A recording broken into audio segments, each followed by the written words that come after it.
นี่เนาะทุกคนนี่บ่าวเขาเจ้าก็หากันเลยโรงเรียนมาเนาะก็คือนี่ก็เอ่อบ่าวเขาเจ้าเรียนกันเป็นภาคค่ำเนาะแล้วเฮามาเบิ่งเนาะมารุ่นน้องเขาเจ้ารุ่นหมู่ของบ่าวเขาเจ้าก็จะแต่งหยังกินเนาะฮัลโหลเฮ็ดหยังกินเนาะนี่ก็คือ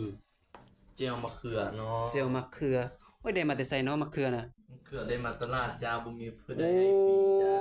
แรงมากอันนี้เป็นรุ่นน้องเนาะทุกคนมันคนไทยเสียงฟังก็คือแบบว่าแต่งกินก็แบบโอ้โหสุดยอดมากเลยเด้อันนี้มันหยังเนาะเมนูตัวนี้คือผู้ที่สอง ซิกเนเจอร์ของแขวงอุดมไซด์